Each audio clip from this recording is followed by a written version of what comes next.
விளையாடி நேயர்களுக்கு சாய் சுதாவின் அன்பு வணக்கங்கள். இன்னைக்கு நான் உங்களோட ஒரு பட்டிமன்றத்துல சந்திக்க வந்திருக்கிறேன். இந்த பட்டிமன்றம் எதை பற்றி பேச போகிறாங்க எல்லாரும் அப்படின்னு கேட்டீங்க அப்படின்னா, இன்றைய வாழ்க்கை முறையில் தேவையான ஒரு விஷயத்தை பத்தி தான் நாங்க பேச வந்திருக்கின்றோம். அப்படி என்ன பேச வந்திருக்கீங்க அப்படின்னு பாத்தீங்கன்னா, இன்றைய சூழலில் எதிர்காலம் குறித்த பயம் அதிகமாக இருப்பது முதியோர்களுக்கா இளைஞர்களுக்கா அப்படிங்கறத பத்தி தான் இன்னைக்கு நாம பேச வந்திருக்கின்றோம். என்னங்க, இன்றைய வாழ்க்கையே ஒரே கொண்டாட்டமா போயிட்டு இருக்குது. வீக்கெண்ட் கொண்டாட்டம் கொண்டாடுறாங்க, கெட் டுகெதர் செய்யறாங்க. அப்புறமேட்டு எந்த ஒரு நாட்களையும், அதாவது கொஞ்சம் ஒரு 10 வருடங்களுக்கு முன்பு பாத்தீங்கன்னா தீபாவளி, பொங்கல் அது மட்டும்தான் கொண்டாட்டம். ஆனா இன்னைக்கு பாத்தீங்கன்னா உமன்ஸ் டே, பெண்கள் தினம், மகளிர் தினம், அதுக்கப்புறம் பெற்றோர்கள் தினம், தனித்தனியா தந்தையர் தினம், அன்னையர் தினம், சகோதரர் தினம், இப்படி எத்தனையோ நாட்களை நாம கொண்டாடிக்கிட்டு இருக்கிறோம். இப்படியெல்லாம் நாட்களை நாம விதவிதமா கொண்டாடிக்கிட்டு இருக்கும் பொழுது, நீங்கள் எதிர்காலத்தை குறித்த பயம் அதிகமாக இருப்பது இளைஞர்களுக்கா முதியோர்களுக்கான்னு கேட்கிறீங்களே.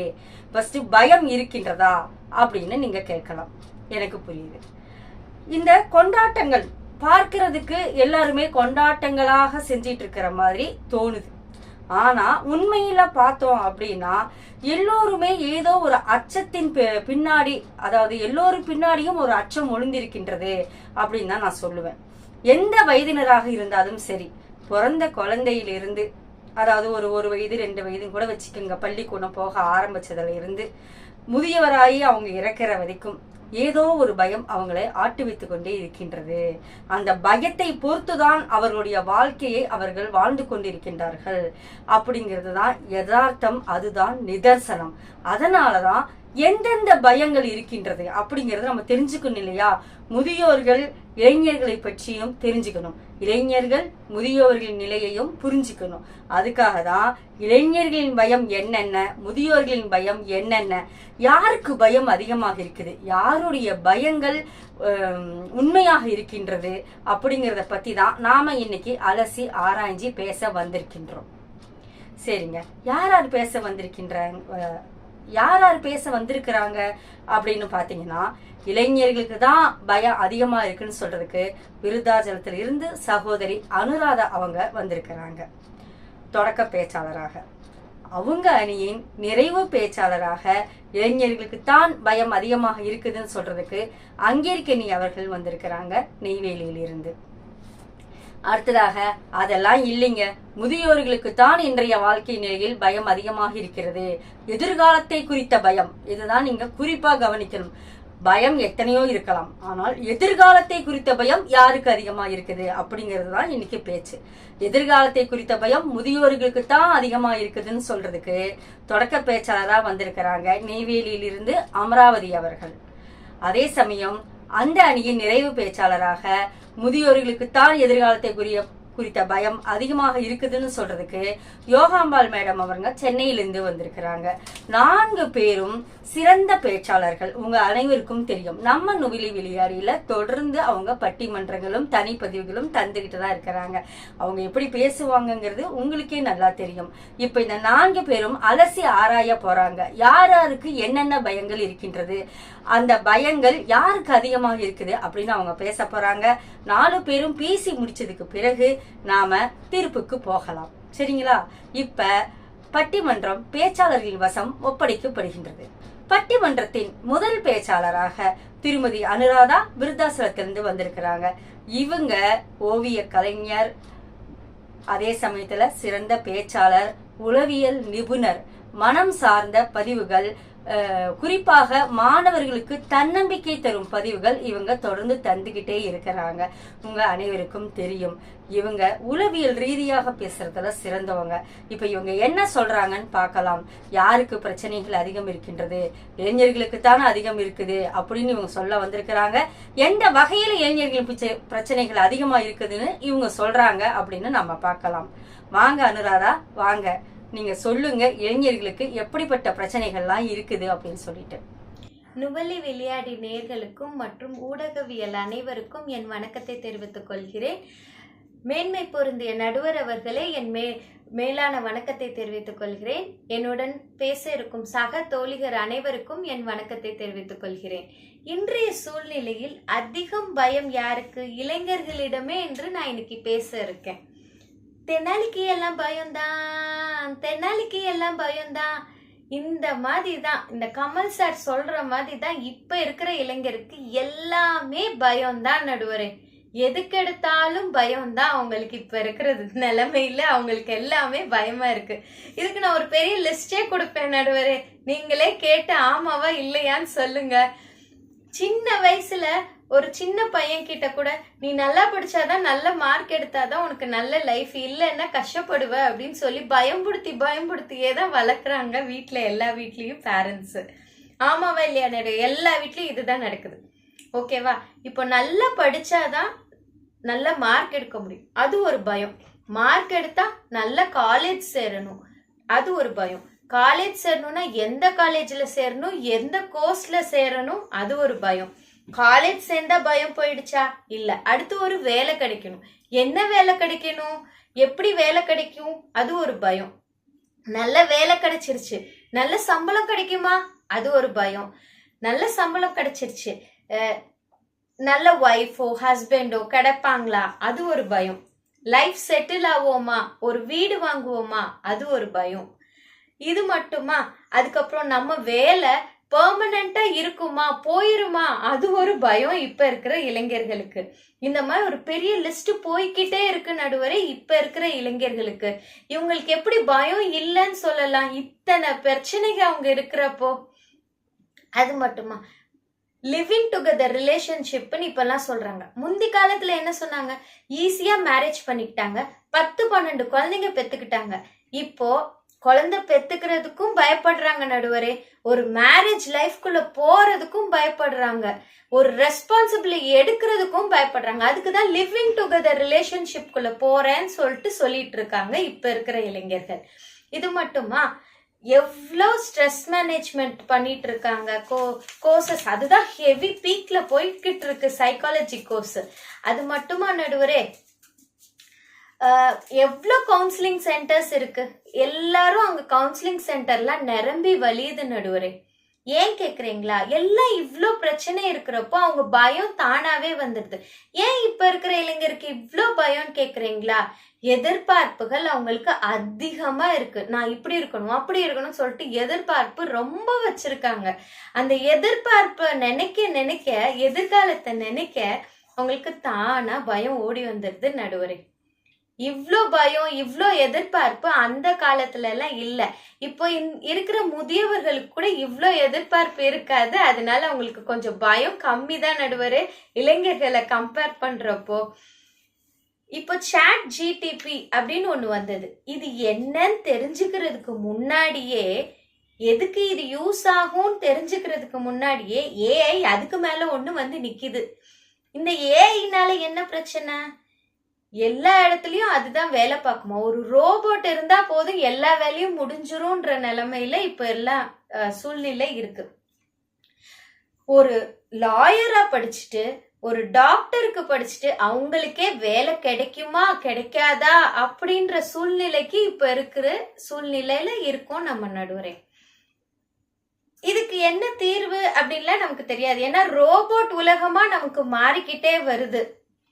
முந்திலாம் ஒரு மிஷினரி வாங்கி வச்சாங்கன்னா ஒர்க்கர்ஸ்க்கு தான் வேலை இருக்காது, அவங்களுக்கு தான் கம்மியாகும்னு. ஆனா இவ்ளோ படிச்சுட்டும் நமக்கு என்ன பண்றது ஏது பண்றதுன்னு தெரியாம இவ்ளோ பேர் இருக்காங்க. அதுவும் இந்தியா மாதிரி இருக்கிற இவ்ளோ பாப்புலேஷன் கண்ட்ரில எத்தனை பேர் வேலை கிடைச்சு அதுல நல்ல ஏர்னிங்ஸ் எடுத்து நல்ல மேல வர முடியும் இந்த ஏஐ ப்ராசஸ்னால. இந்த ஏஐக்கு மேல வேற என்ன வருமோ அதுவும் நமக்கு தெரியாது நடுவரே. அது ஒரு பெரிய பயத்துலதான் இருக்கு. புதுசா வைரஸ கண்டுபிடிக்கிறாங்க. இப்பதான் கொரோனா வைரஸ் ஒண்ணு போகல நடுவரே, இன்னும் இருக்கு. இந்த மாதிரி இன்னும் ஏகப்பட்ட வைரஸ் வந்துட்டு போய்கிட்டும் இருக்கு நமக்கு சுத்தி. இதனால நமக்கு என்ன வருமோ ஏதாகுமோன்ற ஒரு பயம் இளைஞர்களுக்கு. ஏன் அவங்களுக்கு மட்டுமா? அவங்கள நம்பி இருக்கிற அவங்க ஒய்ஃப், குழந்தைங்க, அவங்க அம்மா அப்பா எல்லாரையும் இவங்க தான் பாத்துக்கிறாங்க. இவங்களுக்கு தான் மெயின் ரெஸ்பான்சிபிலிட்டி இருக்கு. அப்ப இவங்களுக்கு பயம் வரதானே செய்யும் நடுவரே. இது இல்லாம ஒரு நல்ல ஸ்கில்ஃபுல் நல்லா படிச்சு, இப்போ எக்ஸாம்பிளுக்கு சொன்னா ஒரு எம்பிபிஎஸ் படிச்சிருந்தா அந்த காலத்துல போதும். இப்போ போதுமா? நம்ம போவே மாட்டோம். எம்பிபிஎஸ் மட்டும் படிச்சிருந்தா எம்எஸ் முடிச்சிருக்கணும், எம்டி முடிச்சிருக்கணும், ஸ்பெஷலைஸ்டா இருக்கணும், அந்த டாக்டர் கிட்ட தான் நம்ம போறோம். இவ்ளோ படிச்சுட்டு என்ன ஆகுது? கடைசியில ஏஐ வந்து பிரச்சனையில நிக்குது. அப்போ பயம் வரதானே செய்யும் இளைஞர்களுக்கு. இப்போ ஜாம்பி வைரஸ் புதுசா ஒண்ணு கண்டுபிடிச்சிருக்காங்கன்னு சொல்றாங்க. இந்த மாதிரி நிறைய வைரஸை கண்டுபிடிக்கிறேன்னு சொல்றாங்க. இந்த வைரஸை வச்சுட்டு பயோவார் வரும்னு வேற சொல்றாங்க. நமக்கு சாதா கன்னு ஷூட் பண்றப்பவே பயம் வருது. இனி பயோவார் எல்லாம் பத்தி பேசுனா நமக்கு பயம் வரதானே செய்யும் நடுவரே. இத்தனை பயங்கள் இளைஞர்களிடமே அதிகமா இருக்குன்னு சொல்லி என் வாதத்தை முடிக்கிறேன். கடைசியில ஒரே ஒரு கேள்வியோட முடிக்கிறேன். இவ்ளோ பயங்கள் முதியவர்களுக்கு இருக்குமான்னு கேட்டா கிடையாது. அவங்களுக்கு ஒரு ஸ்டேஜுக்கு மேல தாண்டிட்டாங்க. ஆனா இளைஞர் அப்படி இல்லை. அந்த ஸ்டேஜையே ஒன்னொன்னா இப்பதான் தாண்ட ஆரம்பிக்கிறாங்க. அப்போ பயம் இளைஞர்களிடமே அதிகம். நான் முடிச்சுக்கிறேன். எதிர்காலத்துல என்ன சொல்றாங்கன்னு பாப்போம். நன்றி, வணக்கம். இப்ப சகோதரி அனுராதா அவங்க சிறப்பா பேசி முடிச்சுட்டாங்க. ஒரு பெரிய பட்டியலே கொடுத்துட்டாங்க. பயம் பயம் பயம் பயம்னு. என்னென்ன பயம் எந்தெந்த வயசுல எப்படியெல்லாம் வருது, எப்படிப்பட்ட பயம் இந்த இளைஞர்களை ஆட்டி படைச்சிக்கிட்டு இருக்குது அப்படின்னு சொல்ற. அதாவது வேலை வாய்ப்புகள் இந்த காலத்துல எவ்வளவு குதிரை கொம்பா போயிடுச்சு. வேலை வாய்ப்புகளுக்கு எவ்வளவு போட்டிகள் இருக்குது. கல்விகளுக்கு நம்ம ஒரு படிப்பு படிச்சு முடிச்சு வர்றதுக்கு எவ்வளோ போட்டிகள் இருக்குது. அப்ப எவ்வளோ பயம் இருக்குது அவங்க வாழ்க்கை குறித்த பயம் அப்படின்னு அவங்க விளக்கமா சொல்லியிருக்காங்க. பார்க்கலாம் இப்ப சகோதரி அமராவதி அவர்கள் வந்து என்ன சொல்ல போறாங்க அப்படின்ட்டு. எனக்கு என்ன பயம்னா, அமராவதி அவர்கள் எப்படி இதுக்கு எதிர்கொள்ள போகிறார்கள் அப்படின்னு தான் பார்க்கலாம். முதியவர்களின் பயம்தான் அதிகம் அப்படின்னு அவங்க எப்படி சொல்றாங்க அப்படின்ட்டு. இப்பொழுது முதியவர்களின் அணிக்காக முதல் பேச்சாளராக தொடங்கி வைக்க வருகிறார் அமராவதி அவர்கள். இவங்க நெய்வேலியின் சிறந்த பன்முக கலைஞர். இவங்க கவிதை தொகுப்பு இப்பதான் வெளியிட்டு இருக்கிறாங்க. சிறந்த கவிதை தொகுப்பு, சிறந்த கவிஞர், சிறந்த பேச்சாளர், நல்லா பாடுவாங்க, நடன கலைஞர், இன்னும் அவங்களுக்கு தெரிந்த இசைவாதியங்கள்லாம் அவங்க கத்துக்கிட்டு இருக்கிறாங்க. தெரிந்த கலைகள் அதிகம், இன்னும் கத்துக்கிட்டே வேற இருக்கிறாங்க. இப்படிப்பட்ட துடிப்பான பேச்சாளர் இப்ப பேச வராங்க முதியவர்களின் அணியின் தொடக்க பேச்சாளராக. வாங்க அமராவதி அவர்களே, வாங்க பேசுங்க. நுவலி விளையாடி ரசிகர்களுக்கும் நுவலி விளையாடி நிறுவனர் மற்றும் இந்த பட்டிமன்றத்தின் நடுவருமாகிய திருமதி சாய் சுதா அவர்களுக்கும் பட்டிமன்ற பேச்சாளர்கள் அனைவருக்கும் என் வணக்கத்தை தெரிவித்துக் கொள்கிறேன். இன்றைய சூழலில் எதிர்காலம் குறித்த பயம் அதிகமாக முதியவர்களுக்கு தான் இருக்கின்றது என்று பேச போறேன். எதிரணியில் இருந்து அனுராதா அவர்கள் வந்தார்கள், அழகாக பாடினார்கள். தென்னாலிக்கு எல்லாம் பயம்தான், தென்னாலிக்கு எல்லாம் பயம்தான் பாடினாங்க. நடுவர் அவர்களே, தென்னாலியே இப்படி பாடினா தென்னாலியை பெற்றவங்க என்ன பாடியிருப்பாங்க? ஏன் பிறந்தாய் மகனே, ஏன் பிறந்தாயோ, இல்லை ஒரு பிள்ளை என்று ஏங்குவோர் பலர் இருக்க, இங்கு வந்து ஏன் பிறந்தாய் வைந்தங்கொல்லி மகனே அப்படின்னு தானே பாடியிருப்பாங்க. என்னவோ பயத்தை எல்லாம் இருக்கிற பயத்தை எல்லாம் ஒட்டு மொத்தமா இளைஞர்களுக்கே பட்டா போட்டு கொடுத்த மாதிரியும் முதியவர்களுக்கு பயமே இல்லாத மாதிரியும் அவங்க பேசிட்டு போயிருக்காங்க. இளைஞர்கள் தான் குழந்தையா பிறந்து பெரியவங்களான மாதிரியும் முதியவர்கள் என்னவோ செஞ்சு வச்ச மாதிரியே தான் அவங்க பேசியிருக்காங்க. இன்றைய சூழல்ல பிள்ளைங்களை வளர்க்கறது, படிக்க வைக்கிறது, கல்யாணம் பண்றதே பெரிய போராட்டமா தான் இருக்கு. பிள்ளைங்களை படிக்க வச்சு வேலைக்கு அனுப்பினாலும் கிடைச்ச வேலைக்கு போறாங்க, பிடிச்ச வேலைக்கு தான் போவேன் அப்படின்றாங்க. பிடிச்ச வேலைக்கு தான் போவேன்னு சொல்றது இந்த இளைஞர்களுக்கு ஒரு ஃபேஷனாகவே போயிடுச்சு. அதே மீறி வேலைக்கு போய் கல்யாணம் பண்ணி வச்சாலும் அடுத்த ஒரு பயம் இருந்துட்டு தான் இருக்கு எல்லா முதியவர்களுக்கும். அது என்னன்னா, பசங்க வந்து என்ன பண்றாங்க, அம்மா நீங்க எல்லாம் தனியா ஏன் இருக்கீங்க, நீங்க எங்களை பார்த்ததை விட நாங்க உங்களை நல்லா பார்த்துக்குவோம், இருக்கிற சொத்தை எல்லாம் எங்க பேர்ல எழுதி வைங்க, ஒரு மாசம் அங்க பெரிய வீட்லயும் ஒரு மாசம் சின்ன வீட்லயும் இப்படி நீங்க சந்தோஷமா இருந்துக்கலாம் அப்படின்னு சொல்லி சொல்றாங்க. இவங்களும் நம்பி சொத்தை எழுதி வைக்கிறாங்க. அப்புறம் ஒவ்வொரு மாசமும் ஒவ்வொருத்தர் வீட்டுக்கு நாடோடி மாதிரி அலையிறாங்க. முதியோர்களால் எத்தனை நாள் அலைய முடியும்? எலி வலைனாலும் தனி வலைன்னு சந்தோஷமா இருந்தவங்க பாச வலையில மாட்டிக்கிட்டு பயத்தோடையே தான் இருக்காங்க முதியவர்கள். இது இப்படி இருந்தா இன்னொரு வீட்டுல என்ன ஆச்சுன்னா, அந்த பையன் நல்லா படிச்சு வெளிநாட்டுல போய் சம்பாதிக்கிறான்.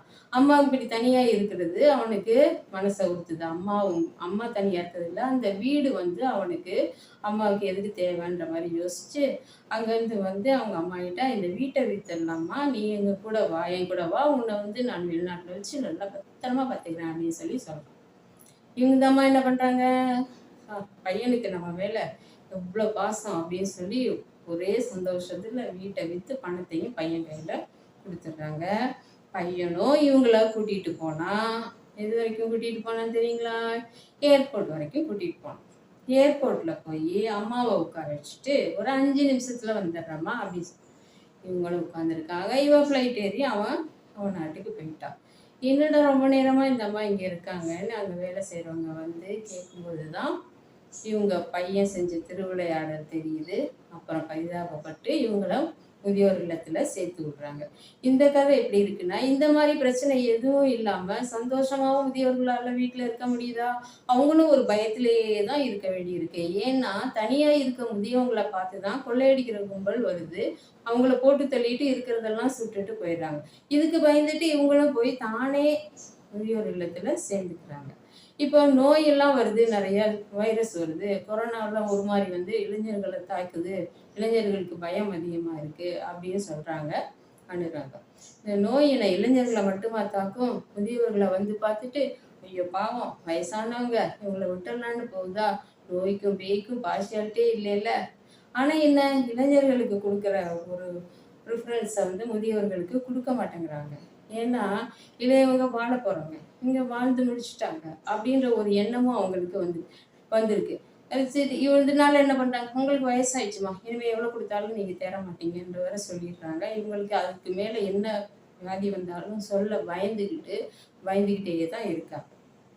நடுவர் அவர்களே, கவுன்சிலிங் சென்டர்ன்றாங்க. அது இந்த காலத்துல நிறைய வந்துருச்சு அப்படின்றாங்க. ஏன் அந்த காலத்துல இல்லையா? அந்த காலத்துலயும் இருந்தது. வீட்டுக்கு வீடு கவுன்சிலிங் சென்டர் இருந்தது. அதாவது அந்த காலத்துல ஒரு பேரண்ட்ஸுக்கு 5-6 பிள்ளைங்க இருப்பாங்க.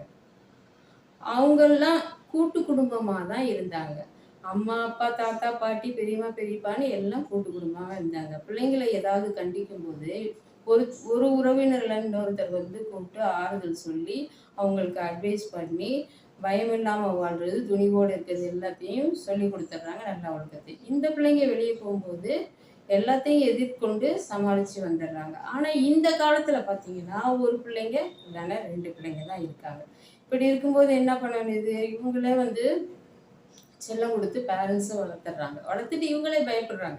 என் பிள்ளைக்கு கஷ்டம்னா என்னன்னு தெரியாமையே வளர்த்துட்டேன், என்ன பண்ண போகுதுன்னு இவங்களும் பயந்துட்டு இருக்காங்க. இந்த பிள்ளைங்கள் என்ன பண்ணுது, வெளியே போனா நமக்கு வீட்டுல எல்லாமே ஈஸியா கிடைச்ச மாதிரியே அங்கேயும் கிடைக்கும்னு நினைச்சு ஏமாந்து போய் ஒரு டிப்ரெஷனுக்கு வந்துடுறாங்க.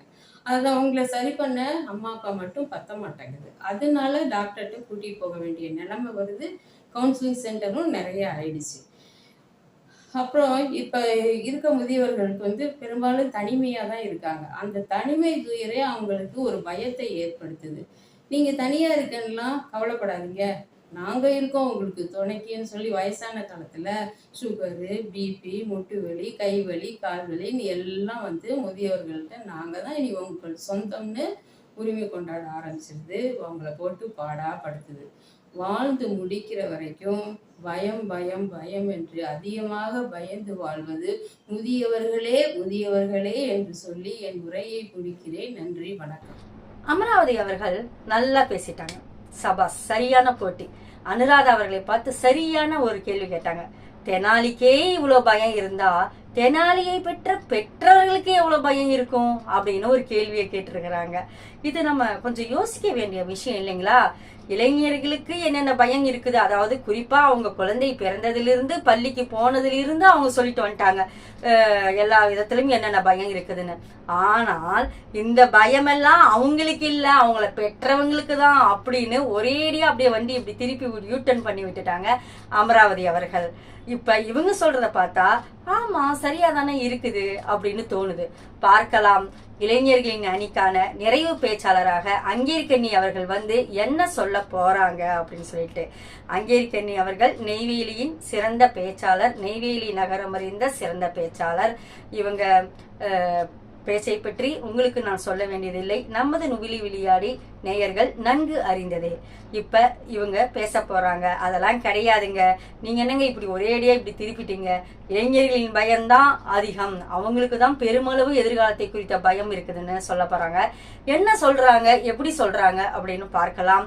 இப்பொழுது அங்கேற்கண்ணி அவர்களே வாங்க பேசுங்க. அருமையான இந்த வாய்ப்பை வழங்கிய நுவலி விளையாடி நிறுவனர் திருமதி சாய்சுதா அவர்களுக்கு என் நன்றி கலந்த வணக்கத்தை நான் தெரிவித்துக் கொள்கிறேன்.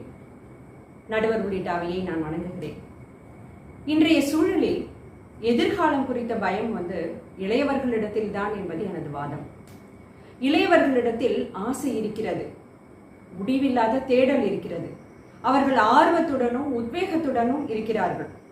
அவர்களுடைய தன்மை என்ன தெரியுமா, வாழ்க்கை வாழ்வதற்கே அப்படின்ற ஒரு தன்னம்பிக்கை அவங்க கிட்ட நிறைய இருக்கு.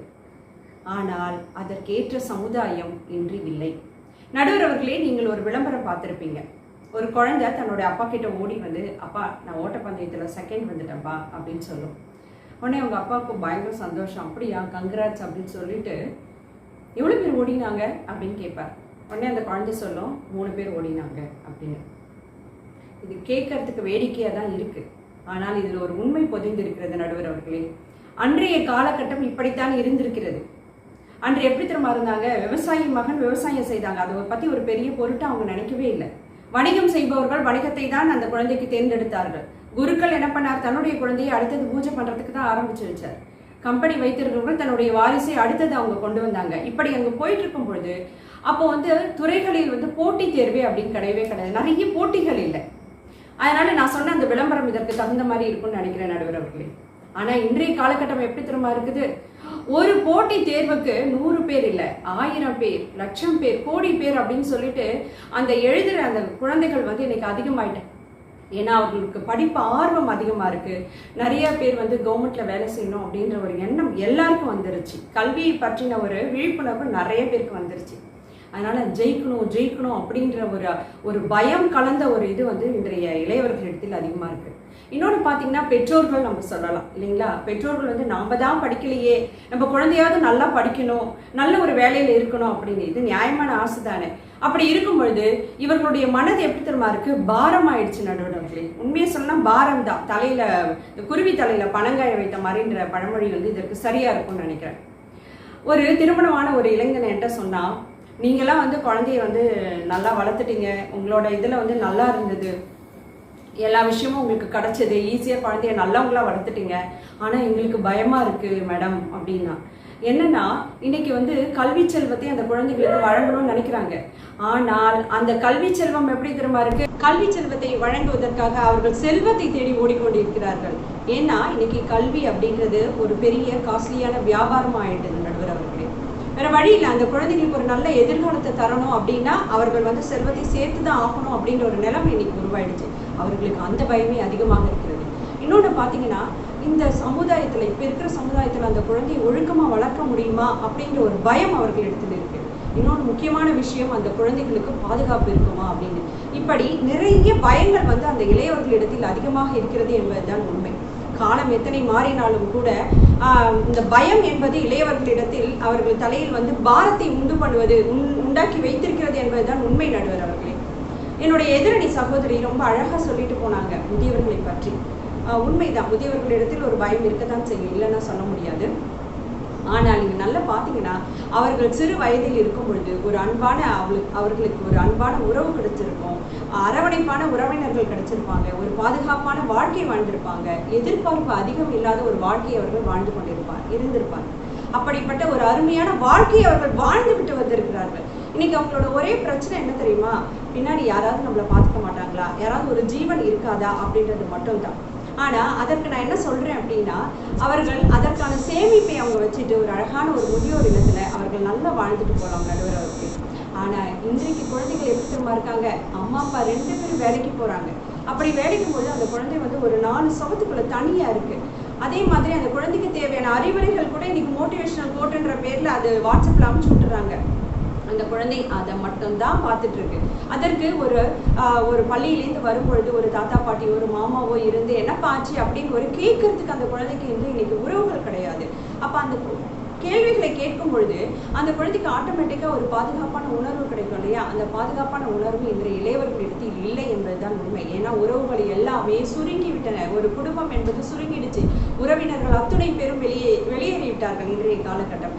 இப்படி அந்த குழந்தைகளுக்கு அந்த இளையவர்களிடத்தில் எல்லாமே அவர்கள் வாழ்க்கையை ஆரம்பித்து அவர்கள் வாழ்க்கையை முடிகிற வரையும் ஒவ்வொன்றிலும் அவர்களுக்கு பயம் அதிகமாக தான் இருக்கிறது. இன்னைக்கு நீங்க பார்க்கலாம், அவங்க ரொம்ப ஜாலியா இருக்காங்க. ஒரு வாரம் ஃபுல்லா வேலைக்கு போறாங்க, அடுத்தது சாட்டர்டே சண்டே பாத்தீங்கன்னா ஜாலியா இருக்கிறாங்க. என்ன இவங்களுக்கு அப்படின்னு சொல்லிட்டு நமக்கு தோணும். ஆனா அவர்களுடைய வேலை கடுமையான வேலையா இருக்கிறது. உழைச்சிட்டு போயிட்டே இருக்கணும், ஓடிக்கிட்டே இருக்கணும், ஏதாவது ஒரு வேலை தேடிக்கிட்டே இருக்கணும் அப்படின்ற மாதிரி தான் இன்னைக்கு இருக்குது. அந்த பயம் அவர்களிடத்தில் அதிகமா இருக்குது. என்னதான் ஜாலியா இருந்தாலும் உள்ளுக்குள்ள வந்து அவர்களுடைய எதிர்பார்ப்புகள் அதிகமா, அதாவது சுற்றி இருக்கிறவங்க எதிர்பார்ப்போம், தன்னுடைய குடும்பத்தை நல்லா பார்த்துக்கணும் அப்படின்ற தனக்குள்ளே ஏற்பட்ட அந்த எதிர்பார்ப்பும் அவர்களுக்கு அதிகமான பயங்களை கொடுத்து கொண்டுதான் இருக்கிறது. எனவே இன்றைய சூழலில் பார்க்கும் பொழுது எதிர்காலம் குறித்த பயம் என்பது இளையவர்களிடத்தில் தான் அதிகமாக இருக்கிறது என்று கூறி இந்த வாய்ப்பினை அமைத்துக் கொடுத்த நூலை வெளியாடிக்கு நன்றியை தெரிவித்துக் கொள்கிறேன். நன்றி. ஆஹா, அங்கேற்கினி அவர்கள் நிறைவு பேச்சாளரான தனது வாதத்தை மிக சிறப்பா வச்சுட்டாங்க அப்படின்னு சொல்லலாம். மிக சிறப்பா அவங்க சொல்லியிருக்காங்க. எவ்வளவு எதிர்காலத்தை குறித்த பயங்கள் அவங்களுக்கு இருக்குது, எவ்வளவு ஸ்ட்ரெஸ் இருக்குது. அந்த ஸ்ட்ரெஸ்ஸை போக்கிக்கிறது தான் அவங்க வீக்கெண்டில் ஒரு கொண்டாட்டம் கொண்டாடுறாங்க. அந்த கொண்டாட்டத்தை பார்த்துட்டு அவங்க எல்லாம் ஜாலியா இருக்கிறாங்க அப்படின்னு நம்ம நினைச்சுக்கிட்டோம். இப்ப வேலை வாய்ப்பே ஒரு போட்டி அதிகமா இருக்கும் பொழுது அவங்களுக்கு வேலை வாய்ப்பு எந்த நேரத்துல பறி போகும், எப்ப இருக்குன்னு தெரியாத பொழுது அந்த வேலை வாய்ப்பினால் தான் உங்களுக்கு ஒரு வருமானம் வருது. அந்த வருமானத்தை பொறுத்துதான் அனைத்துமே ஒரு குடும்பம் நடக்க போகின்றது. அப்ப அந்த வருமானமே ஆட்டம் காணும் அப்படிங்கும் பொழுது அவங்களுக்கு இருக்கின்ற பயம் எப்படிப்பட்டதாக இருக்கும்? அந்த பயம் தானே அதிகம் அப்படின்னு அவங்க சொல்லி இருக்கிறாங்க. பார்க்கலாம் இதற்கு இந்த பட்டிமன்றத்தின் நிறைவு பேச்சாளராக யோகாம்பாள் அவர்கள் என்ன சொல்ல போறாங்க அப்படின்னு சொல்லிட்டு. யோகாம்பாள் அவர்கள் சென்னையிலிருந்து வந்திருக்காங்க. இவங்க மிகச் சிறந்த பன்முக கலைஞர். நமது நுவலி விளையாடி நேயர்களுக்கு நன்கு தெரிந்தவர். இவங்க நல்ல அழகா கதை சொல்லுவாங்க. சிறப்பா அவங்களே மெட்டமைத்து பாடல்கள் பாடுவாங்க. அவங்களே பாடல் எழுதி மெட்டமைத்து அவங்களே பாடுவாங்க. அதே சமயத்துல சிறந்த பேச்சாளர், எழுத்தாளர். இவங்க ஒரு நூலை வெளியிட்டிருக்காங்க இலக்கியம் சார்ந்து சிலப்பதிகாரத்தை குறித்து. இப்படி ஒரு பன்முக திறமையாளர் யோகாம்பாள் அவர்களை வரவேற்கிறோம், அழைக்கிறோம். இந்த பட்டிமன்றத்தின் நிறைவு பேச்சாளராக அவங்க என்ன சொல்ல போறாங்க அப்படின்னு பார்க்கலாம். இந்த முதியோர்களின் பயம்தான் அதிகம், எதிர்காலத்தை குறித்த பயம் அப்படின்னு எப்படி சொல்ல போறாங்க அப்படிங்கிறத நம்ம பார்க்கலாம். நுவலி விளையாடி நிறுவனர் சாய் சுதாவுக்கு என் மனமார்ந்த நன்றிகள். இந்த பட்டிமன்றத்தில் அரியதொரு தலைப்பை எடுத்து, இன்றைய காலகட்டத்திற்கு தேவையான தலைப்பை எடுத்து எங்களுக்கு அளித்தமைக்கு மிக்க நன்றி. இன்றைய காலகட்டத்தில் எதிர்காலத்தை பற்றிய பயம் இளைஞர்களுக்கா முதியவர்களுக்கா? என்னுடைய தலைப்பு முதியவர்களுக்கு தான். என்ன எதிர்காலத்தை பற்றி முதியவர்களுக்கு பயம் அப்படிங்கிறீங்களா? அவங்களும் இளமையா இருந்து முதியவங்க ஆனவங்க தானே. தன்னுடைய பிள்ளைகளை வளர்க்கின்ற பொழுது அவங்களுக்கு இளைஞர்களுக்கு என்னங்க பயம் இருக்கு? அவங்களுக்கு பெற்றோர் சின்ன வயசுலயே நீங்க சொல்றீங்க பாருங்க, எல்கேஜில போய் படிச்சா பயம், முழு மார்க் வாங்கலைன்னா பயம், வேலை கிடைச்சா பயம், என்னங்க பயம்? எல்லாத்துக்கும் பின்னாடி இருந்து கொண்டு அந்த முதியவர்கள் தான் அத்தனைக்கும் சப்போர்ட் பண்ணி பையன் கீழே விழுந்தாலும் தட்டி கொடுத்து இதை பத்தி கவலைப்படாத, அடுத்ததுக்கு முன்னேறி போ என்று ஊக்கமாக சொல்லி அந்த இளைஞர்களை வளர்க்கிறாருன்னா, அந்த இளைஞர்களுக்கு இந்த முதியவர்கள் மேல் இந்த மரியாதையும் பயமும் இருந்தா இவங்க எதிர்காலத்தை பத்தி பயப்பட வேண்டிய அவசியமே இல்லை. யாரு? முதியவர்கள் தான் சொல்றேன். ஏன்னா இளைஞர்களுக்கு எப்பவுமே பயம் இல்லை. பாருங்க, பிள்ளைகளை சேர்த்து படிக்க வைப்பாங்க, பையன் வண்டி கேட்டா வாங்கி கொடுத்துருவாங்க. அவன் என்ன பண்ணுவான்? வண்டியை எடுத்துட்டு சருன்னு அப்படி வட்டம் போட்டு எல்லாம் காட்டுவான். ஆனா அதுலயே அவனுக்கு ஒரு ஆபத்து வந்துருமோன்னு வாங்கி கொடுத்த பெற்றோர் முதியவர்கள் பயப்பட வேண்டியிருக்கு. அவன் கேட்கறான், சரி பிள்ளைகள் இருந்தா பயம் நமக்கு, பிள்ளைகள் இல்லைன்னா பயம். யாரு? முதியவர்களுக்குங்க. பிள்ளைகள் இல்லையே அப்படின்னு சொல்லுவாங்க ஊர்ல. சரி, பிள்ளைகள் இல்லாதவங்க என்ன பண்றாங்க? சரி, தத்தெடுத்தாவது ஒரு பிள்ளைய வளர்ப்போமே, அது கடைசி காலத்துல நம்மளை காப்பாத்திடுமே நினைக்கிறாங்க. ஆனா அதனால அவங்களுக்கு ஒரு பயன் உண்டாகுதா அப்படின்னா, இன்றைய சூழ்நிலையில பாத்தீங்கன்னாக்க பிள்ளைகளுக்கு சொத்து எழுதி வச்சா பயம், சொத்து எழுதி வைக்கலன்னாலும் பயம். ஏன்னா எந்த நேரத்துல கள்ள தூக்கி போட்டு சொத்தை எடுத்து போனோங்கிற பயம். அதுக்கப்புறம் பாத்தீங்கன்னா 10 பிள்ளைய பெத்தவங்களுக்கும் பயம். ஏன்னா இது போடும் சோறு அது போடும் சோறுன்னு எல்லாம் சேர்ந்து நடுத்தருவுல கொண்டு விட்டது. ஒரு அம்மா மண்ணு தின்ன கதையை நம்ம கேட்டோம் இல்லையா, பேப்பர்ல எல்லாம் பார்த்தோம் இல்லையா. நிறைய விஷயங்கள் இந்த முதியோர்கள் பல விதத்துல பயப்படுறாங்க, வாழ்க்கைய கொண்டு செல்றதுக்கும் பயப்படுறாங்க. ஏன்னா பிள்ளைக்கு கல்யாணம் பண்ணி வைப்பாங்க, சரி கல்யாணம் பண்ணி வச்சா பையன் நம்மளை கவனிச்சுக்குவானா இல்ல நடுத்தருவுல விட்டுருவானா, ஒரு பயமும் இருக்கும். சரி, அவனுக்கு கல்யாணம் ஆயிடுச்சு, அவன் பிள்ளைகளோட அவன் இருக்கான், சரி நம்மள கவனிப்பானா, ஒரு போன்லயாவது கேட்பானா. ஏன்னு வச்சுங்க, ஒத்த பிள்ளைய வச்சிருப்பாங்க, நல்லா படிக்க வச்சு இந்த முதியவர்கள் கொண்டு போய் அவன் ஃபாரின் போயிடுவான். சரி, அயல் நாட்டுல இருக்கிற பிள்ளை எப்பாவது வருவானான்னு, அம்மா ரொம்ப பிஸியா இருக்கேன், அவர் அங்கேயே போன்ல சொல்லுவாரு. எவ்வளவு பிஸியா இருந்தாலும் பெற்றோர்கள் பிள்ளைய நினைச்சுக்கிட்டே இருப்பாங்கிறது பிள்ளைகளுக்கு தெரியறது இல்லை. அதே மாதிரி இந்த இளைஞர்களுக்கு எதை பத்தி எல்லாம் கவலை இல்லைன்னு பாருங்க, அவங்களுக்கு எங்க இந்த பயம் இருக்கும், இதை பத்தி எல்லாம் கவலையே கிடையாது. அதே மாதிரி ஒரு பெற்றோர் எதிர்காலத்துல நம்ம பிள்ளை பார்த்துப்பான் அப்படின்னு நினைச்சுக்கிட்டு இருந்தா பிள்ளையே பக்கத்துல இல்லாத தொலை தூரத்துல போயிட்டான். சரி, அந்த கடைசி காலகட்டத்துல சரி நம்ம கிட்ட இருக்கிற பணத்தை வச்சு இப்பதான் நிறைய முதியோர் இல்லங்கள்லாம் தோன்றியாச்சு. அந்த காலத்துல முதியோர் இல்லைன்னா யாருக்கு தெரியும். அந்த முதியோர் இல்லத்துல கொண்டு போய் எல்லாத்தையும் கொடுத்து இருந்தா அங்க இருக்கிற ஆளுக்கு ஒரு அடிமையா தான் இருக்க வேண்டியிருக்கே தவிர, பணத்தை கொடுத்தாலும் அங்க இந்த மாதிரி நம்ம பிள்ளைகளோட உறவுகளோட இருக்கிற சுகம் கிடைக்காது. அது கிடைக்குமோ கிடைக்காதேங்கிற பயமும் எதிர்காலத்துல இருக்கு முதியவர்களுக்கு. ரோட்ல நடந்து போனா பயமா இருக்குங்க, எவன் எந்த நேரத்துல இடிப்பானோ நம்மள, நம்ம கைகால சரியா வச்சுக்கணுமே ரோட்ல போகும்போதுன்னு சில முதியோர்கள் பாருங்க வாக்கிங் போக கூட பயப்படுறாங்க. ஏன்னா எதிர்க்க வரவன் சரியா வந்தா தானே, என்ன பெருசு போகுது இப்படி, என்ன வீட்டுல சொல்லிட்டு வந்துட்டியான்னு கேட்பான். இந்த மாதிரி நிலைமையில இருக்குது. அதுக்கப்புறம் பாத்தீங்கன்னா முதியவர்களுக்கு எதிர்காலங்கிறது இந்த நான் சொத்தை கூட விடுங்க, ஒரு நோய் வந்துடுதுங்க. ஒரு நோய் வந்த போது பக்கத்துல இருந்து யார் பார்த்துப்பாங்கிற ஒரு கேள்விக்குறி. அங்கேயே பிள்ளைகளுக்குள்ள போட்டி, நீ இன்னைக்கு இரு நான் நாளைக்கு வரேன், அந்த மாதிரி இருக்கு. பிள்ளைகள் இருந்தா இப்படி, பிள்ளைகள் இல்லைன்னா யாருமே இல்லையே, நம்மளை யார் பார்த்துப்பாங்கிற ஒரு பயம்.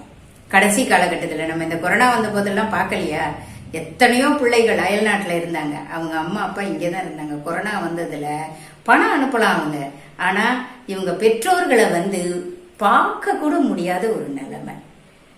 என்னாச்சு, அவங்களும் பார்க்கற வர்றதுக்கு மாதிரி சூழ்நிலையில வரல, இவங்களும் பிள்ளைகளை பார்க்கல, போயிட்டாங்க. இத மாதிரி துடிக்கிற பெற்றோர்கள் முதியோர்கள் தானே. அவங்கள என்ன எதிர்காலத்தை நினைச்சு பயந்தானே நிறைய இருக்கும். இதே ஒரு பணம் இருந்ததுன்னு வச்சுக்கோங்க, மொத்த பணத்தையும் கட்டி கொண்டு போய் நோய் ஹாஸ்பிட்டல்ல சேர்றோம். ஆனா எவ்வளவு பணம் கட்டினாலும் நம்ம உயிருக்கு உத்தரவாதம் கிடைக்குமாங்கிற பயம் இருக்கு. ஒரு ஏழையா இருந்தானே அவன்கிட்ட காசு இல்லையேன்னு பயமா இருக்கு. அவனுடைய எதிர்காலத்தை நினைச்சு பயப்படுறான். இந்த முதியோர்கள் பிள்ளைகள் ஒரு பக்கம்னு சொன்னீங்கன்னாக்கா, அந்த பிள்ளைகளை ஒவ்வொருத்தையும் பயம் இல்லாம கொண்டு போறாங்க. அதுக்கப்புறம் சொல்றாங்க, இந்த இளைஞர்களுக்கு வேலைக்கு போகிற இடத்துல அந்த இடத்துல நம்ம எந்த உயர்வா வருவோமோ, மேல ப்ரமோஷன் கிடைக்க அடுத்த எக்ஸாம் எவ்வளவு பணம் கட்டி படிக்கணுமோ, இப்படி எல்லாம் சொல்றாங்க. அதெல்லாம் ஒன்றும் இல்லை, என்ன படிச்சிருக்கானோ அந்த லெவலுக்கு அவன் அப்படியே ஒரு வேலையை பார்த்துக்கிட்டு போயிட்டே இருக்கான். மேல படிக்கணும்னா அந்த இடத்துல போய் இருக்கின்ற பொழுதுதான் அவன் சம்பாதிக்கும் போது படிக்கிறான். அவனுக்கு ஒன்றும் பயம்லாம் ஒண்ணுமே கிடையாது. இன்னைக்குதான் லோன் எல்லா விதத்திலயும் அரசாங்கம் கொடுக்குறான், லோனை வாங்கி படிச்சுக்கிறான். மேல் கொண்டு படிப்பு படிக்கணும்னா எதுக்கு எடுத்தாலும் கிரெடிட் கார்டு இருக்கு. வாழ்க்கையில தாங்க டெபிட் கார்டு அதிகமா இருக்கு. நாம சொல்றோம் முதியோர்களுக்கு எப்படி இருக்குன்னு, அதாவது பாடி வச்சிருப்பாங்க, பானையிலே சோறு இருந்தா பூனைகளும் சொந்தமாடா. பாத்தீங்களா, பானையில சோறுன்னா பொருள் நம்ம கிட்ட இருந்ததுன்னு வச்சுங்களேன், நம்மளை சுத்தி 4 பேர் இருப்பாங்க. அதுவே இந்த முதியோர்களுக்கு ரொம்ப உடல்நிலை, அதான் வயது கடந்து ஒரு 80, 85, 90 கடந்த பிறகு அவர்களை யார் பார்க்கறாங்க? இந்த நோயில படுக்கும்போது பார்க்கறது இருக்கு பாருங்க, அதுதான் அந்த யாரோ ஒருத்தர் பார்த்தா கூட அவங்க மேல நமக்கு அப்படியே உறவு மாதிரி, நம்மளோட உறவு மாதிரி ஒரு நெருக்கம் ஏற்பட்டுரும். யாரோ ரோட்ல பார்ப்போம், வீடியோ எடுக்கிறதுக்காக ஒரு வயசானவங்களுக்கு ஒன்று வாங்கி கொடுப்பாங்க, சாப்பாடு வாங்கி கொடுப்பாங்க. அந்த ஒரு நாளோட அவங்க முதியோருடைய வாழ்க்கை முடிஞ்சு போயிதா? சாலையோரத்தில் இருக்கிற முதியோர்களுக்கு மட்டும் பயம் இல்லைன்னு நினைக்கிறீங்களா? எந்த நேரத்தில் எந்த பேருந்து மேலே ஏறிடுமோ அப்படின்னும், இந்த வாழ்க்கை நிரந்தரம் இல்லைன்னா அவங்க தெரிஞ்சே அவங்க முதியோர்கள் பயத்தோட தான் சாலைகளையும் வாழ்றாங்க. வீட்டில் வாழற முதியோர்களுக்கு நிறைய வசதிகள் இருக்கு, வாய்ப்புகள் இருக்கு, பிள்ளைகள் இருக்குங்கிறோம். என்ன இருந்தாலும் அவங்களுக்கு எதிர்காலத்தை பற்றிய பயத்தை உண்டாக்குற அளவுக்கு இன்றைக்கு சமுதாயத்துல நிறைய நடக்குது நிகழ்வுகள். அதை பார்க்கும்போதே அவங்களுக்கு பயமா தான் இருக்கு. நல்லவர்கள் கூட கெட்டவர்களாக மாறுகின்ற சூழ்நிலையா தான் இருக்கு. ரோடுல போகும்போது ஒரு முதியோருக்கு ஒருத்தரை கையை பிடிச்சு கூட்டிட்டு போகலாம், ஆனா அவங்கள வாழ்க்கையில கடைசி வரைக்கும் கூட்டிட்டு போறவங்கள நம்ம பார்த்திருக்கோமா? எங்கேயோ தேடி எடுக்கலாம், நல்ல பிள்ளைகள் எங்கேயோ இல்லைன்னு சொல்லல, இருக்கலாம். ஆனா இந்த முதியோர்களுடைய பயம் இன்றைக்கு அதிகமா தான் இருக்கு, இல்லைன்னு நீங்க சொல்லவே முடியாது. அதாவது வாழ்க்கையில ஒரு 10 பேரோட சேர்ந்து இருந்தாலும் பயம்தான் இருந்தது, தனியா இருந்தாலும். தனியா இருக்கும் முதியோர்களுக்கு சமூகத்தால எவ்வளவு பயம் இருக்கு சொல்லுங்க பாப்போம். தனியா இருக்கிறவங்க இவங்க தனியா இருக்காங்கன்னு தெரிஞ்சா அவங்கள அவங்க வச்சிருக்கிற பொருளை எடுத்துட்டு போனா பரவாயில்ல, அவங்களுடைய உயிரை எடுத்துட்டு போறாங்க. இந்த நிகழ்வுகள் எத்தனை நம்ம பார்த்திருக்கோம். அதனால தயவு செய்து இந்த முதியோர்களுக்கு வருகின்ற இந்த எதிர்கால பயத்தை போக்க என்ன செய்யும் இந்த சமுதாயம் என்றுதான் நமக்கு சிந்திக்க வைக்கிறது. இன்னும் வருங்காலத்துல என்ன எப்படி இருக்கும்னு தெரியல. தீவுகளாக இன்றைக்கு குடும்பங்கள் வாழ்ந்து கொண்டிருக்கின்றன. ஒரு 2 பேர் திருமணம் ஆனாலும் பயம்தான், பிள்ளைக்கு திருமணம் ஆகலைன்னா கவலை, பயம். இப்படிதான் பெற்றோர்கள். அது நமக்கு பிள்ளை இருந்தா பயம், பிள்ளை இல்லைன்னா பயம் சொல்றோம் பாருங்க. அந்த மாதிரிதான் தத்தெடுத்து வளர்க்குறவங்க இருக்காங்க நிறைய பேர். ஆனா நீங்க சொல்லுங்க, பெற்றோர்களை தத்தெடுக்கிறவர்களை இன்னைக்கு எங்கேயாவது நம்ம பார்த்திருப்போமா? அதாவது கதைகள்ல பார்த்திருப்போம், நிறைய கதைகள் கேட்டிருப்போம் பெற்றோரை தத்தெடுத்தாங்கன்னு. நான் கூட படிச்சிருக்கேன். அதாவது அவங்க வீட்டிலேயே சமையல் வேலை அந்த அம்மா செய்யும். அந்த அம்மா சமையல் வேலை கேட்டு அங்க போய் செய்யும். பிள்ளைக்கு தெரியும் இது தான் அம்மா தான், மருமகளுக்கு தெரியாது. ஏன்னா பிள்ளை அம்மாவுக்கு தெரியாம திருமணம் செஞ்சிருப்பான். அந்த வீட்டுக்கு இந்த அம்மா சமையலுக்கு போயிருப்பாங்க. அது கடைசியில தான் தெரிஞ்சுக்கும் இது நம்மளோட அம்மா.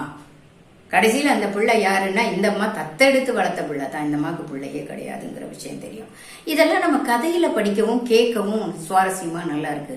ஆனா உண்மையிலேயே இன்றைக்கு பெற்றோர்களை தத்தெடுக்கும் பிள்ளைகள் எத்தனை பேர் இருக்காங்க நீங்க சொல்லுங்க பாப்போம். இந்த சமுதாயத்துல கிடையவே கிடையாது. பிள்ளைகளை தத்தெடுத்து வளர்க்கும் தாய்மார்கள் நிறைய பேர் இருக்காங்க. அதனால எதிர்கால பயம் பெரும்பாலும் இளைஞர்களுக்கு இல்லை. அவன் தேவையை சரி செய்வதற்கு ஓடி ஓடி எல்லாத்தையும் சரி செய்து வைத்துக் கொண்டு தன்னுடைய நலத்தை சுயநலமாக நினைத்துக் கொண்டு ஓடிக்கொண்டு இருக்கின்றான். அவனுக்கு பயம் இல்லை.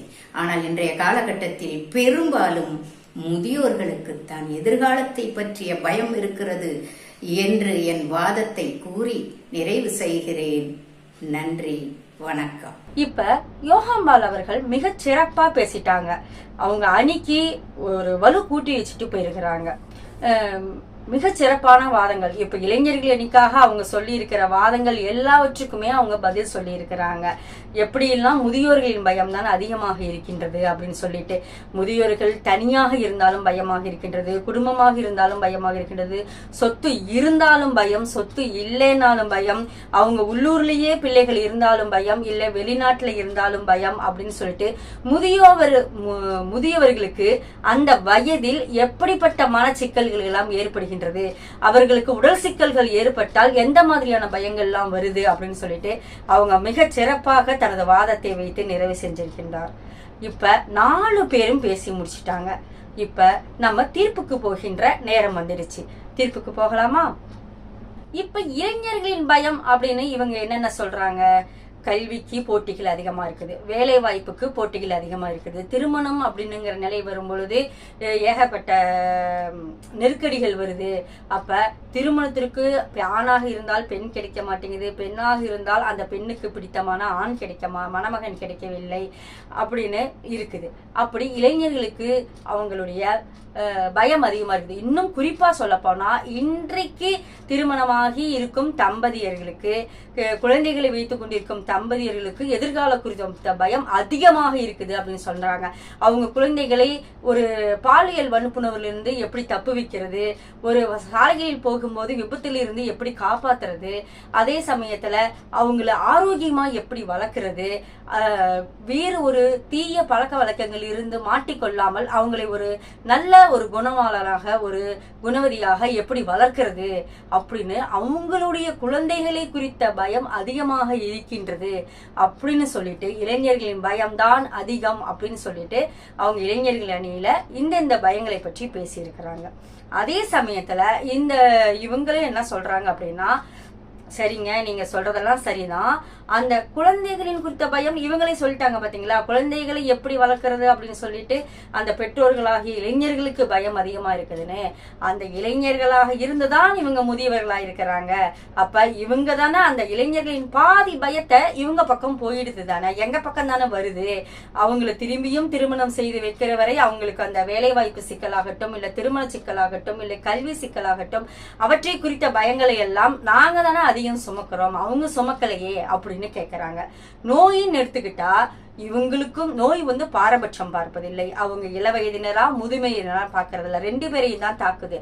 ஆனால் இளவயதினரை தாக்கும் பொழுது அவங்க இப்போ ஒரு எந்த வயதுடைய இளவயதினராக இருந்தாலும் அவங்களுடைய பெற்றோர்களோ இல்ல மற்ற உற்ற உறவினர்களோ அவங்களுக்கு பக்கபலமாக இருந்து அவங்களுக்கு உறுதுணையாக இருந்து அனைத்து விதத்திலும் ஒரு மாரல் சப்போர்ட்டா இருந்து அவங்கள அந்த நோயிலிருந்து மீட்டு எடுத்துட்டு வந்துருவாங்க. ஆனால் முதியவர்கள் சொல்லும் பொழுது அவங்களுடைய உற்றார் உணவினர்கள் எல்லாருமே முதியவர்களா இருக்கும் பொழுது அவங்களுக்கு உறுதுணை இருக்க முடியாது.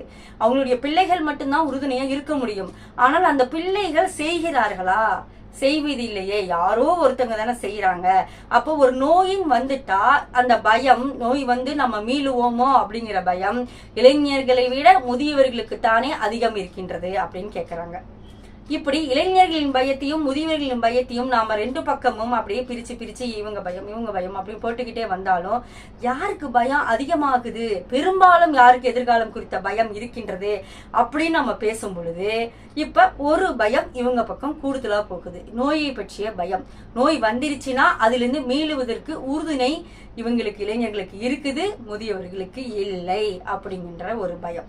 அடுத்ததா பாத்தீங்க அப்படின்னா, இப்ப நிறைவு பேச்சாளர் யோகமால் அவர்கள் கேட்டாங்க, இந்த மாதிரி குழந்தைகள் இல்லாத பெற்றோர்கள் ஒரு குழந்தையை தத்தெடுத்துக்கிறாங்க, ஆனா பெற்றோர்கள் இல்லாத குழந்தைகள் பெற்றோர்களை தத்தெடுத்துக்கிறாங்களா அப்படின்னு சொல்லிட்டு. இது ஒரு சிறந்த கேள்வி, ஒரு நம்ம சிந்திக்க வேண்டிய கேள்வி, இந்த காலத்திற்கு தேவையான கேள்வி, இந்த பட்டிமன்றத்திற்கு முதியவர்கள் அணியில் வலு சேர்க்கக்கூடிய கேள்வி அப்படின்னு நான் சொல்லுவேன். எப்படின்னு பாத்தீங்க அப்படின்னா, ஒரு குழந்தை அவங்க பெற்ற குழந்தையாக இருந்தாலும் அந்த குழந்தை எந்த காலத்திலும் எந்த நிலைமையிலும் எவ்வளவு ஒரு ஏழ்மையிலும் அந்த பெற்றோர்கள் கைவிடுவதில்லை. ஆனால் அதே ஒரு பெற்றவர்களை எவ்வளவு வசதியானவங்களாக இருந்தாலும் கைவிட்டு விடுகிறார்கள்.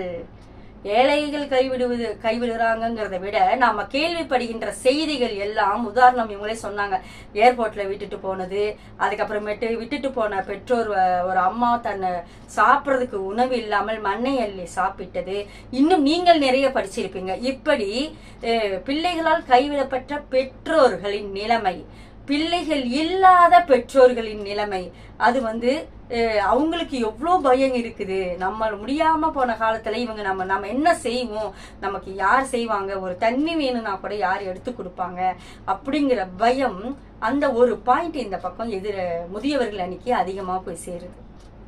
இப்படி நான் சொல்றதெல்லாம் இருக்கட்டும், பேச்சாளர்கள் சொல்வதெல்லாம் இருக்கட்டும், நீங்க நேரடியா இன்றைய காலகட்டத்தில் பார்த்திருப்பீங்க.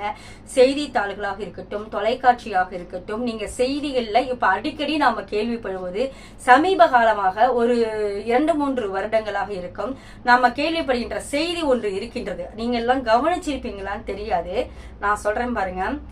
கணவன் இறந்துவிட்ட செய்தியை கேட்டு வீட்டில் இருந்த மனைவியும் இறந்துட்டாங்க, மனைவி இறந்துட்டா செய்தியை கேட்ட கணவரும் இறந்துட்டாங்க அப்படின்னு சொல்லி நாம இப்ப அடிக்கடி செய்தித்தாள்கள்ல படிக்கிறோம் இல்லைங்களா?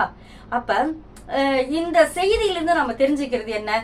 கணவன் மனைவி அந்யோன்யம் இன்றைய காலத்தில் அதிகரித்து விட்டது, அவ்வளோ பாசமா இருந்திருக்கிறாங்க, அவ்வளோ ஒத்துமையா இருந்திருக்கிறாங்க அப்படிங்கிறதா? நிச்சயமாக இல்லை. இந்த செய்தியிலிருந்து நம்ம தெரிஞ்சுக்க வேண்டியது என்னன்னா, அன்றைய காலத்திலும் எவ்வளவு ஒத்துமையா தான் இருந்தாங்க. அன்றைய காலத்தை விட இன்றைய காலத்து தம்பதிகள் ஒத்துமையா அந்யோன்யமா இருக்கிறாங்கன்னா கிடையவே கிடையாது. இன்றைய வாழ்க்கை முறையான லிவிங் டுகெதரே அதுக்கு சாட்சி. ஏன்னா திருமண வாழ்க்கைக்கு பயந்து லிவிங் டுகெதர் வாழ்ந்துட்டு இருக்கிறாங்க இல்லைங்களா? அப்படிப்பட்ட கணவன் மனைவிகள் ஒத்துமையா இருக்கிறாங்க, அதெல்லாம் கிடையாது. என்ன காரணம் அப்படின்னா, கணவனை இழந்த மனைவியோ மனைவியை இழந்த கணவனோ என்ன நினைக்கிறாங்க அப்படின்னா, அச்சுச்சோ இதுக்கப்புறம் நம்ம நிலைமை என்ன ஆகுறது, நம்மளுடைய துணையை போல் நம்மை கவனித்துக் கொள்பவர்கள் நம்ம பிள்ளைங்க நம்மளை கவனிச்சுக்குவாங்களா அப்படிங்கிற ஒரு அச்சம், பயம் டக்குன்னு அவங்களுடைய உயிரை நிறுத்தி விடுகின்றது. அவங்களுடைய துணைக்கு பிறகு அவங்க வாழ்வது இல்லை. அந்த பயம் உள்ளவர்கள் உடனடியாக இறந்து விடுகிறார்கள். அப்படிங்கிறது தான் நான் சொல்றேன். நீங்க சிந்திச்சு பாருங்க, இதுதான் நிலைமை. சரி, எதிர்காலத்தை குறித்த பயம் 2 பேருக்கும் இருக்குது அப்படின்னு சொன்னாலும் எந்தெந்த பயங்கள் இவங்களுக்கு அதிகமா இருக்குன்னு சொல்லிட்டோம். சரி, பெருமளவு யாருக்கு இருக்குன்னு பார்த்துட்டோம். சரி, இதுல இன்னும் ஒண்ணு சிந்திக்க வேண்டிய விஷயம் இருக்கு. என்ன தெரியுங்களா? எதிர்காலத்தை குறித்த பயம் இளைஞர்களுக்கு இருக்குது, வாழ்க்கை வைத்திருக்கின்றது, காலங்கள் வைத்திருக்கின்றது, சூழ்நிலைகள் வைத்திருக்கின்றது அப்படின்னு சொன்னாலும் அந்த பயம் அவங்க மனதில் இருக்கின்றதா அப்படிங்கறது தான் கேள்வி. முதியவர்கள் மனதில் இருக்கின்றது. 60 வயசு 50 55 வயசானவங்க இன்னைக்கு முதியவர்கள் தான். அவங்க மனசுல எதிர்காலத்தை குறித்த பயம் விதவிதமா வருது. முதல்ல அவங்க பேசுறத கேட்கறதுக்கு ஆள் இருக்காங்களா அப்படிங்கிற பயம் வருது. ஆனால் இளைஞர்களுக்கு எதிர்காலத்தை குறித்த பயம் அவங்க மனசுல இருக்குதா? நம்ம படிக்காட்டினா என்ன ஆகும்? நாம இவ்வளவு தீய பழக்கங்கள் ஆளாகிறோமே, அது நம்மளுடைய வாழ்க்கை என்ன ஆகும்? நாம ஒழுங்கா படிக்காட்டினா வேலை கிடைக்காதே, அப்ப என்ன பண்ணுவோம்? பிசினஸ் பண்ணலாம்னா அவ்வளவு இன்வெஸ்ட்மெண்ட் பண்றதுக்கு நம்ம கிட்ட பணம் இருக்குதா? போட்டிகள் நிறைந்த உலகுன்னு நீங்களே சொல்றீங்க. அந்த போட்டிகள் நிறைந்த உலகு பிசினஸுக்கும், அதாவது வியாபாரத்துக்கும் சரி, வேலை வாய்ப்பிற்கும் சரி, வேலை வாய்ப்பிலையும் போய் போட்டி அந்த வெற்றிக்கனியை பறிக்கிற அளவுக்கு நீங்க முன்னெடுத்து படிக்கிறது கிடையாது. அந்த எப்ப பார்த்தாலும் நீங்க நீங்களே உங்களுடைய எதிர்காலத்தை வீணடிச்சுக்கிறீங்க. அதற்கு உதாரணம், மிகச்சிறந்த உதாரணம் இப்பொழுது சமீபத்தில் நடந்த பூனே ஆக்சிடென்ட், வாகன விபத்து. ஒரு 12ஆம் வகுப்பு படித்த மாணவன் செய்திருக்கின்றான். அவங்க எங்க போயிருக்கிறான்? என்ன விருந்து கொடுத்திருக்கான்? மது விருந்து கொடுத்திருக்கான். எவ்வளவுக்கு? 45,000 ரூபாய்க்கு. யார் சம்பாரிச்ச காசு? சரி, அவங்க பெற்றோர்கள் ஏன் கொடுத்தாங்க? சரி, அதையும் விடுங்க. யார் கொடுத்தாங்க, எப்படி கொடுத்தாங்க, யார் மேல தப்பு, இதெல்லாம் விட்டுருங்க. இவங்க ஆக்சன், இந்த பையனுக்கு பொறுப்பு இல்லாம இவ்வளவு கேளிக்கையுடன் சென்று இவ்வளவு ஒரு பொறுப்பு இல்லாமல் போய் ஆக்சிடென்ட் செஞ்சதுல 2 பேர் இறந்தார்களே, அவங்க ஒரு பொறுப்பான பிள்ளைங்க தானே. அவங்களுடைய குடும்பம் என்னாவது? ஒரு பொறுப்பானவர்கள் இறப்பதற்கு ஒரு பொறுப்பற்ற இளைஞன் காரணமா இருக்கிறான். எந்த ஒரு பொறுப்பற்ற முதியவரும் காரணமா இருக்கிறாங்கன்னு எந்த செய்தியும் நம்ம படிக்கிறது கிடையாது இல்லைங்களா? தன்னுடைய பிள்ளைகள் கைவிடப்பட்ட முதியோர்களின் நிலைமையை தான் நம்ம பக்கமா படிச்சுட்டு இருக்கோம். எந்த பெற்றோர்களும் கைவிடப்பட்ட பிள்ளைகளை நம்ம படிக்கிறதே இல்லை. அப்ப பாத்தீங்கன்னா பயங்கள் லிஸ்ட் எடுத்து பார்த்தாலும் இளைஞர்களுக்கு இருக்கிற பயங்களை விட முதியோர்களுக்கு இருக்கிற பயங்கள் தான் அதிகம். இளைஞர்களுக்கு இருக்கின்ற ஆதரவை விட முதியோர்களுக்கு இருக்கின்ற ஆதரவுகள் குறைவு. இது எல்லாவற்றையும் விட 3ஆவதாக வலுவானதாக சொல்றது என்னன்னா, அந்த பயங்களை பற்றிய பயம் இளைஞர்களுக்கு மனசுல இல்லவே இல்லை, கொஞ்சம் கூட இல்லை. படிப்பானாலும் சரி, வேலை வாய்ப்பா இருந்தாலும் சரி, வியாபாரமா இருந்தாலும் சரி, தன்னுடைய வாழ்க்கையை திட்டமிட்டு நடத்துவதாக இருந்தாலும் சரி, எதிலையுமே கிடையாது. வந்த வரைக்கும் நம்ம செஞ்சுக்கிட்டே இருப்போம்னு செஞ்சிட்டு இருக்கிறாங்க. வந்த வரைக்கும் இன்னைக்கு காலத்தை கலப்போம். எதிர்கால பிளானிங்கிறதே கிடையாது இந்த இளைஞர்களுக்கு.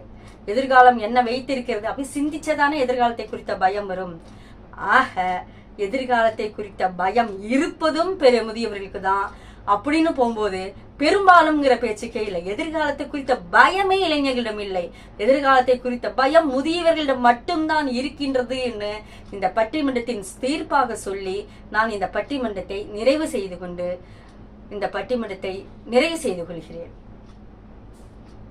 மீண்டும் நல்லதொரு பட்டிமன்றத்தில் நல்லதொரு பதிவில் உங்களை வந்து சந்திக்கும் வரை உங்களிடமிருந்து விடை பெறுவது உங்கள் சாய் சுதா. நன்றி, வணக்கம்.